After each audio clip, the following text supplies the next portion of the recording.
My name is Dr. Linda Salvin. I have had 3 near-death experiences. One was 1981, which was a commercial airline plane crash. The second was being hit by a fire truck in 1982, where I had another out-of-body experience. And in 1984, I totaled a car, had the white light experience, was given the choice to live or die. So each one took me to a different level. The first one, I was 27 years old. It was February 17th, 1981. I was on company business. I have a master's degree in public health epidemiology, and at the time I was working for an insurance company, and my partner and I had to fly out of Northern California near San Francisco to do some work, and then there were problems at the hospital that we were insuring and testing for ethylene oxide exposure. So we went back to the airport, and while we're sitting at the table in the coffee shop, I looked out at the plane sitting there, and I said, doesn't it look like it's going to crack there? So like if you take the plane, and there was like a fuelage or an exhaust settlement that I saw on the body of the plane, and my partner looked, he said, I don't see anything, you're just tired, because we had a long day. Well, an hour and a half later, we crash landed and the plane cracked in half. Boeing 737, 109 people, it cracked in half where I had the vision. So an engine fell off, the landing gear was stripped, the plane cracked in half.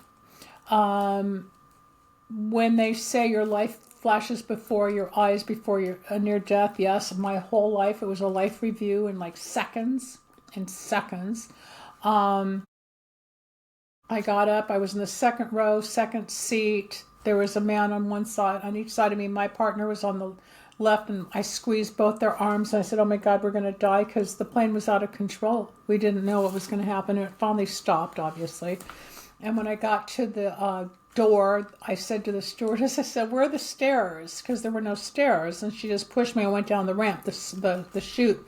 And during that moment of sliding down, I had an out-of-body experience, and this loud voice gave me a message, don't do this, do, and I was given a message, and I hit my knees and I ran along the field. And when I stopped running, I looked out at the freeway because of where we were located at John Wayne Airport, and I could see the paramedics and the beacons, and I thought, what is going on? And then I looked and I saw the terminal, and I looked again, and I went this way, and I saw the plane on its belly on fire, and all the fire trucks and the people sliding down and running and screaming, and I said, oh my God, I just survived a plane crash. But I also noticed I stand 5'8". I don't know in centimeters what that is, but I'm 5'8", and a part of me was 50 feet outside my body. So I had a split, and it lasted 4 months. 4 months. And back then, yeah, there was no Google, no internet back then, so I couldn't Google to see what happened. And I was taken to the hospital, and I was in the hospital for 4 days, and then I went to stay with my parents. Doctors couldn't figure out. I said, I'm split in half, and nobody believed me because nobody understood it. But a month later, a friend of mine said, go see this psychic, maybe she can help you. And I walked in, her back was to me, Sabrina, and she said, oh, you're a walk-in. I said, what's a walk-in? She goes, it's when you're close to death and another soul takes over. And I sat down, I looked in her face, I said, I was just in a plane crash, and it took me 6 years to recover from the worst of it. 6 years. It's not something you just go through and get on with your life. I lost a lot of time. I'm going to be 71 in a few weeks from this taping. Okay, so it's 40 years coming up. It's going to be 44 years. But the out-of-body experience back then, nobody was talking about. I didn't believe in psychics. I didn't know anything about the spiritual world other than I knew there was a God somewhere. But this woman explained to me that I was a walk-in. She told me to read Ruth Montgomery's book called Strangers Among Us, which she gave me a copy, or she told me to go get a copy, and I started reading, and I understood what walk-ins were. And a walk-in is where a body is taken over with a different soul. I became a different person. She goes, well, whoever entered you is a psychic. I said, I'm not a psychic.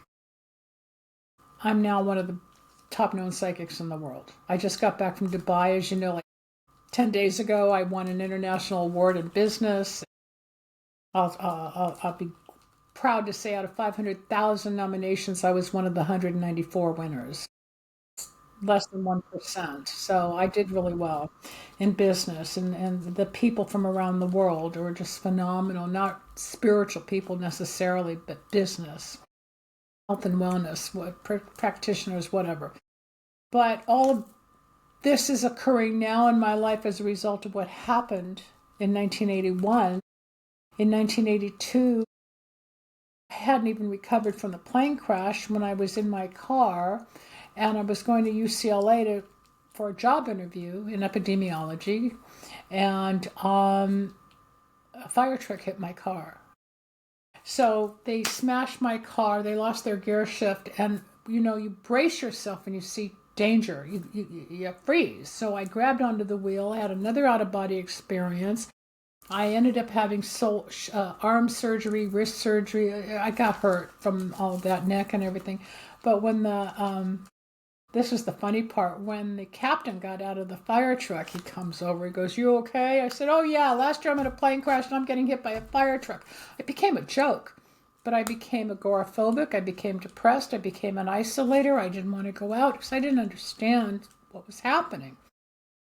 Then 2 years later, in 1984, I was on my way home from work, and it was a rainy night, and I broadsided a Pinto. All the lights were out, and I just said, "Oh my God, they're going so fast." And I said, "I just want to go home." Well, my car spun out. You might get chills, Sabrina, because I'm telling the truth of spirit. The car spun out, and I just said, "Oh, I want to go home." And then as the car stopped, this white light went from my head to the ceiling of my car, and this voice said, "You can come with us now or stay and do." And I was given the same message 4 years earlier from the plane crash. And then when the paramedics got me out of my car, I stood on this pavement. I said, "They want me off the planet. They want me off the planet." Again, there was no internet back then. There was no one to talk to, a therapist. Nobody understood.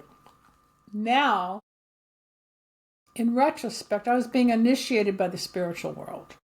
Nobody talked about this stuff back then. I mean, everybody's online. Everybody talks about candle magic and psychics and mediums and near-death because that's what's happened with the digital world.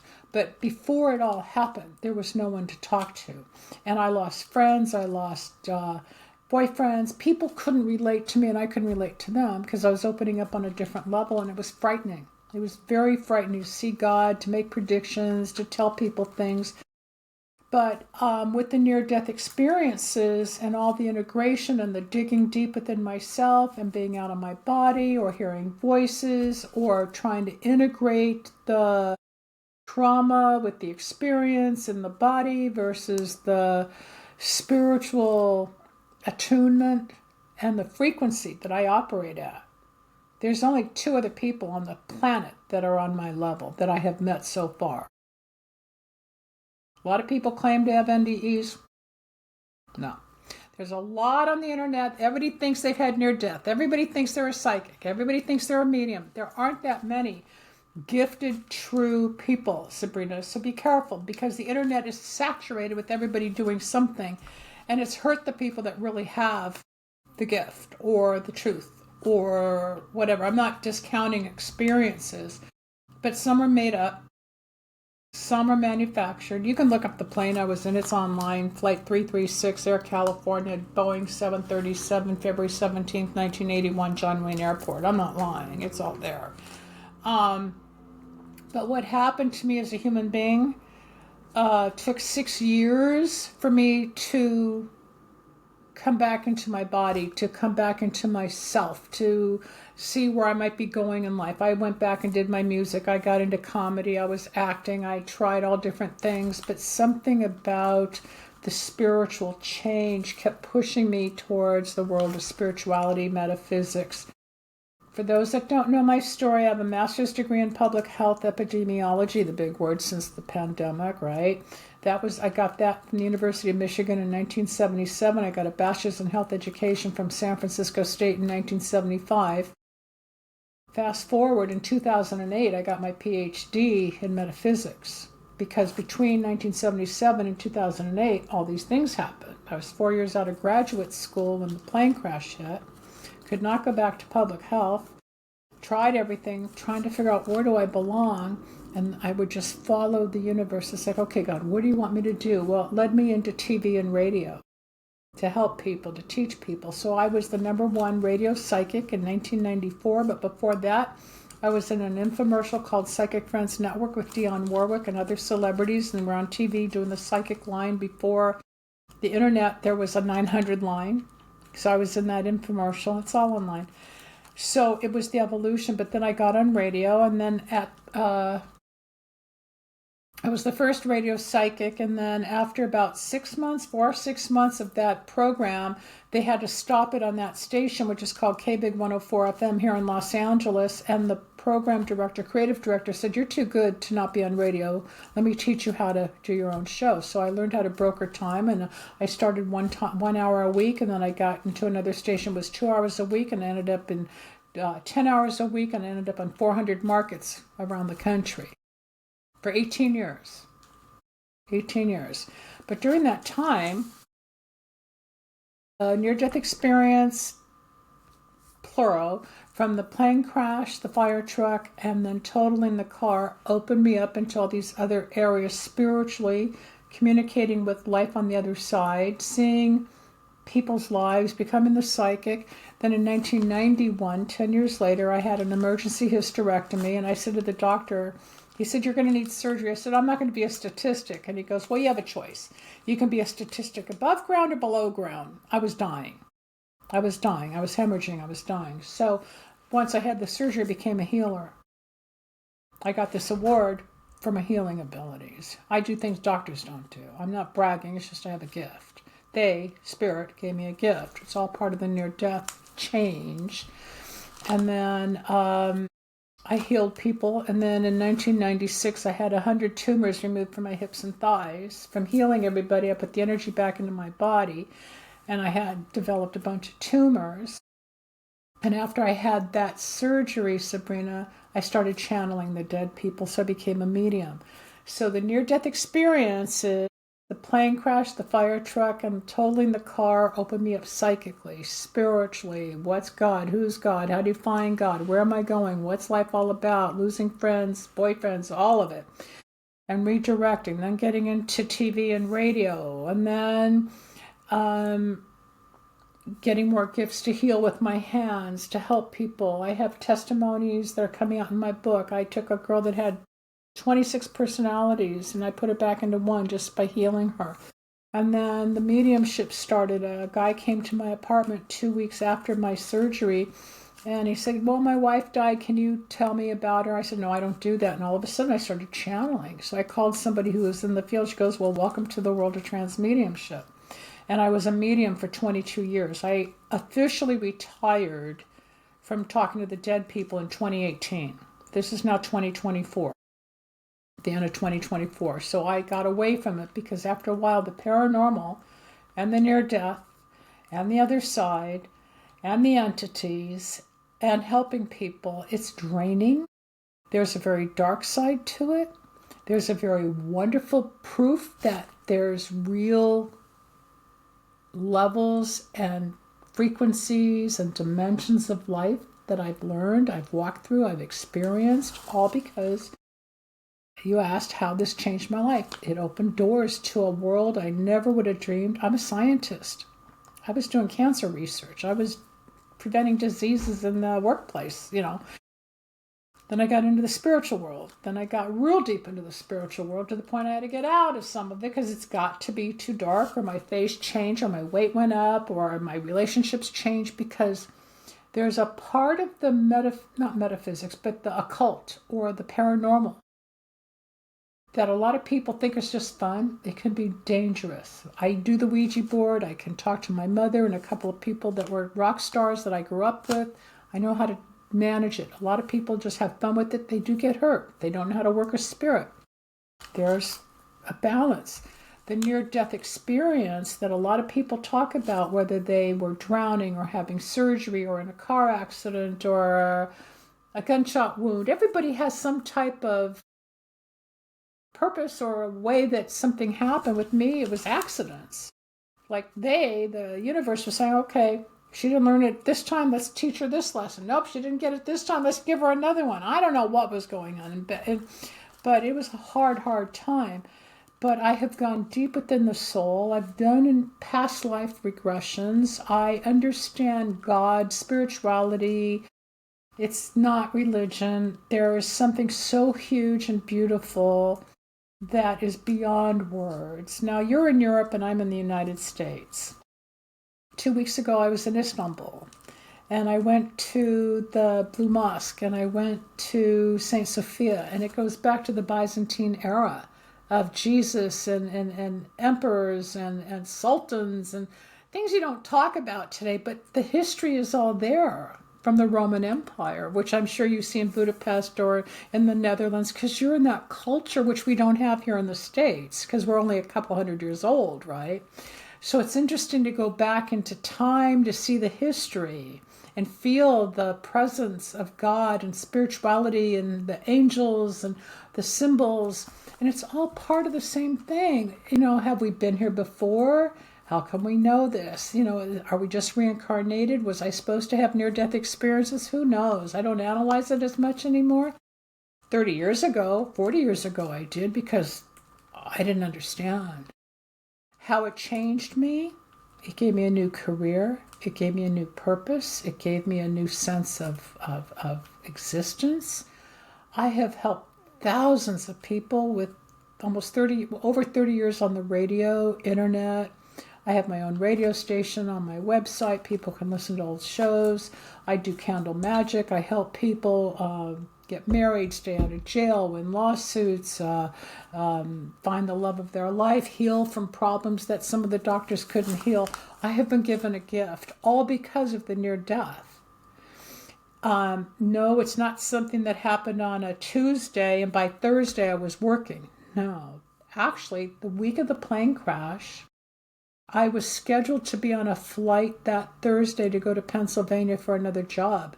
And I remember being in the hospital. My dad said, "Get out of bed. You're going to go back to work." I said, "Like hell I am." The fear, the anxiety, the stress, the voices, the walk-in. I said, "No, I'm split in half. I can't." Nobody could see what I felt. Spirituality is real. The soul can separate from the body. A new soul can enter and take over. It took the 6 years for me to become the new entity with this gift of psychic, which I ran from for 12 years. I did not want it. I didn't understand it. I was embarrassed by it. I was scared of it. Again, I'm going to remind you, this is pre-internet. Okay, internet maybe came in 96, so yeah, I think this is like by 89. I was doing music, then I got sick, then I had the hysterectomy in 91. Still no internet. So I was psychic and then a healer, but by the time I became the medium, it was just starting. Okay, so I'm older than everybody, or most people. I'm probably old enough to be your mom or your grandmother. That's the joke now, because I'm the older one now. But coming up, it was hard because nobody was there to relate to, and you couldn't Google or get online and Zoom and this and that. Thank God for technology today to help everybody connect and hear and listen and identify. You found me from another show. She found me from another show. That's the beauty of the connection today. But think when you didn't have it. And I was out there all by myself. I had nowhere to go, no one to talk to, no one to help me. They thought I was nuts. I did too, because I didn't understand. So I had to figure it out on my own and walk through it. And one day I just said, "Okay, God, what do you want me to do?" And it all started to open up because I had to go to God. And the near-death experience will, like the white light, there's a God, there's a spirituality. We are chosen to redo our lives or help other people. It's mostly about being a service more than the money. It's more about helping others to open their eyes and embrace the light, the universe, what goes on. The stars, the planets, the moon. I want to recite a poem that I've said on my show for 30 years, and it's on my website. It's a Sanskrit poem, if you don't mind. It'll take me 30 seconds. But it's how I've learned to see God, not just, okay, I'm Jewish, so it's not just Moses or the everlasting light in a temple or Jesus. And I had a Christ awakening after the accident. This cross came out of the closet and hit me in the forehead. I thought, oh my God, now I'm a Jew for Jesus. I didn't know what was going on. All these weird things were happening. But the poem It's called God, Are You Real? Think of a child saying, God, are you real? And the child whispered, God, speak to me. And a meadowlark sang, but the child did not hear. So the child said, God, speak to me. And a star shone brightly, but the child did not see. So the child said, God, speak to me. And the thunder rolled across the sky, but the child did not listen. So the child said, show me a miracle. And a child was born, but the child did not know. So the child yelled, touch me, God, show me you're real. Whereupon God reached down and touched the child, but the child brushed the butterfly away and walked away unknowingly. So what I've learned, Sabrina, which is what I've been teaching for over 30 years, is for people to see the magic of the universe. Not just religion, which is man-made, and you get guilty and crazy and we have our cultures, we have our religions, we have our beliefs, we have our politics, but all of us have a soul. All of us have a spirit. Some are evolved, some are not. Some are fake, some are mean, some are tragic, some are terrorists. We know that there's a commodity of beings. Will we ever have peace on earth? Maybe. Got to have peace here. My job has become to help others find peace within themselves. I can't fix the world. But if we fix ourselves spiritually, one person at a time, it becomes the collective, and we help each other. Just like interacting online, we start networking with each other. So to answer your question, how it changed me, changed my whole life. I always thought I'd be married, have a couple kids, or be a singer-songwriter, do all sorts of things. I never thought I'd be a psychic. I never thought I'd be a healer. I never thought I'd be a medium. Never thought I'd be a talk show host. Never thought I'd be on TV. Never thought I'd be doing all these podcasts or winning awards. You know, if you just let go and let God, like they say, the universe will teach and provide in ways we think with free will. But our will and God's will are two totally different existences. And that's all I can really tell you. It changed me. It took years, not months, years. So from 27 to 37 was really bumpy. I got into radio at 40. I'm known around the world and I'm turning 71. Life goes on. A psychic sees, predicts, is clairvoyant, clairsentient, clairaudient, and I can make predictions or give guidance or whatever. A medium is communicating with the dead, going through that other barrier.